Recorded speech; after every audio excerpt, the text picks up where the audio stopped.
Welcome back to Retro Bytes. Whenever I have some free dough, I like to spend it on my favorite hobby, retro computing. This may come as no surprise to many of you. Retro computing can be a very expensive hobby though, if you're not careful about what you consider retro. For me and my collecting addiction, I shoot for hardware from 10 years ago.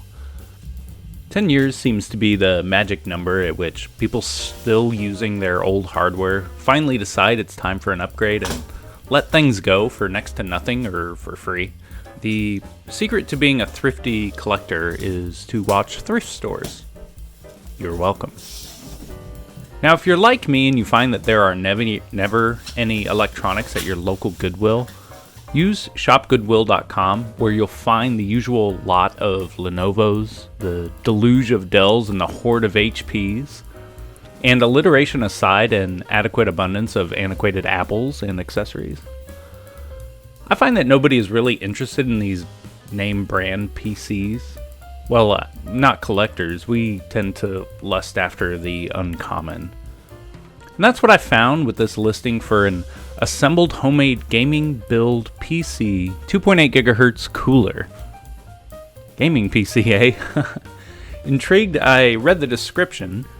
It's a 2.8 gigahertz Intel Core 2 E7400 based system, which for the vast majority of people looking for a gaming PC, this is a solid nope.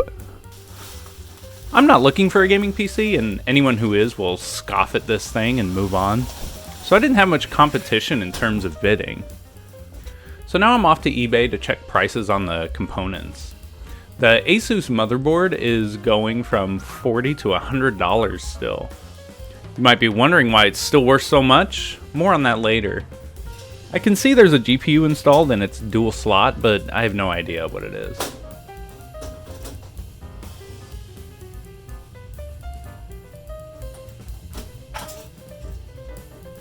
Here's the GPU, Sapphire HD 4830, and half a gigabyte of VRAM. Cool. RAM is DDR2 800 megahertz. Not terrible. And the rest of the system, overall an extraordinarily average, mid-range gaming PC from 10 years ago. Also, a very dirty system, and this cable management is making my eye twitch. So let's clean this beast up.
There we go, neat and clean.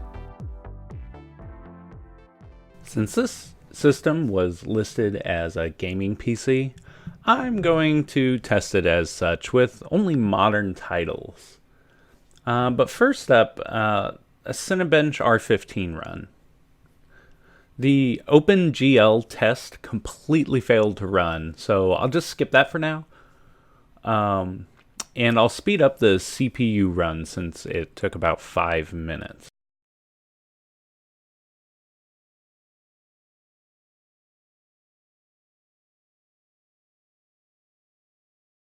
And we get a 144. Let's consider that a baseline on which we can improve. So I installed Steam and Xbox, because I have that Xbox Game Pass, and I couldn't get any of these games to run.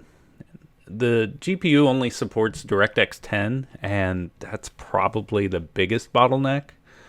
GTA 5 does support DirectX 10, but it took forever to load, and I eventually just gave up. I did get Minecraft installed, but I can't really say that this is running.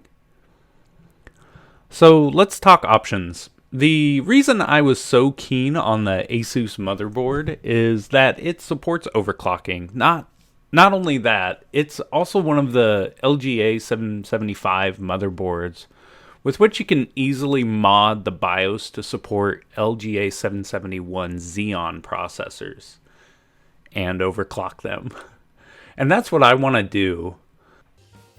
So I'm going to shop around for some higher clocked RAM, an LGA 775 modded Xeon CPU or two, a liquid cooler, a better graphics card, and an SSD.